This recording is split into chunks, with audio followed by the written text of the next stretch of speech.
Russia, Ukraine யுத்தத்துல திடீர்னு காட்டுத்தீ மாரி ஒரு செய்தி பரவுது. அந்த செய்திக்கு அப்புறம் உக்ரைனுக்குள்ள, அதாவது நிலப்பரப்புக்குள்ள உக்ரைன் குடியிருப்பு, மக்கள் குடியிருப்புக்குள்ள காட்டுத்தீயே பரவி அந்த பகுதி சிதைஞ்சா எப்படி இருக்கும்? அந்த மாரி நிகழ்வும் ஆரம்பிச்சிருச்சு. அதுக்கு காரணம் என்ன அப்படின்னா, ரஷ்யாவோட முக்கியமான குண்டுவீச்சு விமானத்த தாக்கி அழிச்சிட்டோம் அப்படின்னு சொல்லி, உக்ரைன் ராணுவம் ஒரு தகவல வெளியிடுது. அதுவும் என்ன அப்படின்னா, டியூ ரக குண்டுவீச்சு விமானம் ஏறக்குறைய 100 மில்லியனுக்கு மேல வரும். அந்த விமானத்த நாங்க வெற்றிகரமா வீழ்த்திட்டோம். அதுவும் ஆளில்லா விமானத்த வச்சு வீழ்த்திட்டோம் அப்டின்ட்டார்கள்.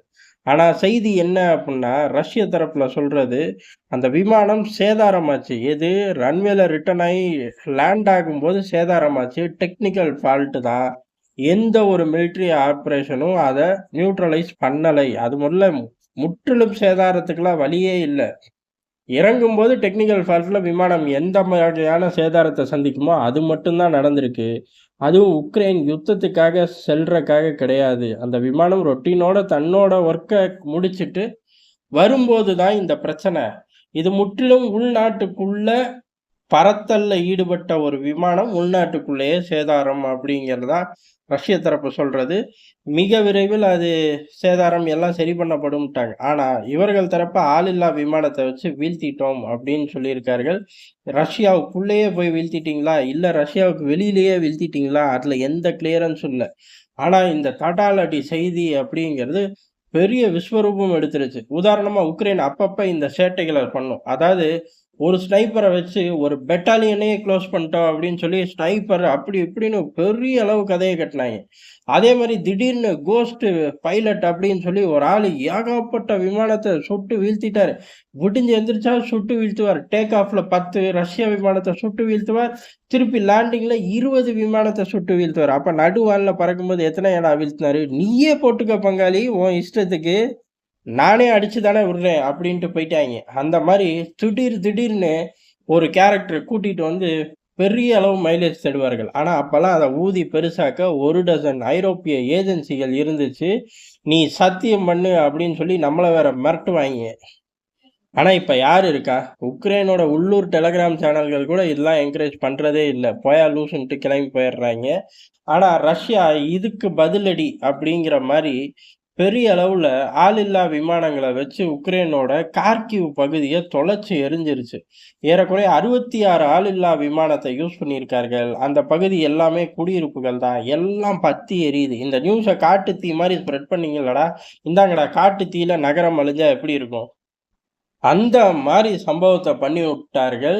இதுல பெரிய அளவுல சைரன் ஒலிலாம் அழிச்சனால எல்லாரும் வெளில ஓடி போயிட்டார்கள். உயிர் சேதாரம் அப்படிங்கிறது கிடையாது. ஆனா குடியிருப்புகள், பொருட்கள் அப்படிங்கிறது முற்றிலும் தீக்கிரையாக்கப்பட்டு நாசமாக்கிருச்சு.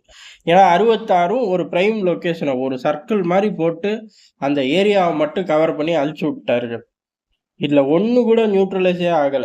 ஏன் அப்டின்னா, உக்ரைன் தரப்புல இருந்தே பொதுவாவே 66 அப்டின்னா 6 தான் விழுந்துச்சு. அதுவுமே தவறான லொகேஷன்பாய்ங்க.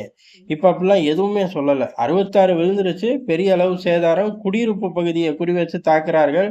நாசமா போயிருவார்கள் அப்டின்னு சொல்லாத குறைதான். ஆனா நாங்க வீழ்த்திட்டோம், வச்சுட்டோம் அந்த மாரி கதையே சொல்லல. ஏன்? ஒண்ணுமே இல்லன்னு அங்க தெரியும். இவர்கள் நியூட்ரலைஸ் பண்ணோம் அப்டின்னு சொன்னா கூட கூடவே இருக்கக்கூடிய ஐரோப்பாலோ, இல்ல பிரிட்டனோ போட்டு விட்டுருவாய்ங்க. ஏன் அப்படின்னா, இவர்கள் மெனக்கெட்டு 2ஆவது நாளும் வேஷம் போடுறார்கள். சீனாவோட ஆட்கள் மாட்டிட்டார்கள் அப்படின்னு. ஆனா, நாளே அந்த வேஷத்த பிரிட்டன் உளவுத்துறை கெளச்சு விட்டுருச்சு. அப்பல்லாம் ஒண்ணும் எவிடன்ஸே இல்ல. அந்த ஆளு ஏதோ லூஸ் மாரி பேசுறாங்கிற மாரி சிம்பிளா கெளச்சு விட்டார்கள். அதனால இப்ப நியூட்ரலைஸ் பண்ணோம் அப்படின்னா, இல்ல இவன் பொய் பேசுறான்னு அவனுங்களே வந்து சொல்லிப்புடுவாங்க. அதனால அத சொல்லல. ஆனா பெரிய அளவு அடி வாங்கியிருக்கோம். காப்பாத்துங்க அப்டின்னும் சொல்லல. அடி வாங்கியிருக்கோம்னு மட்டும் பதிவு பண்றாய்ங்க.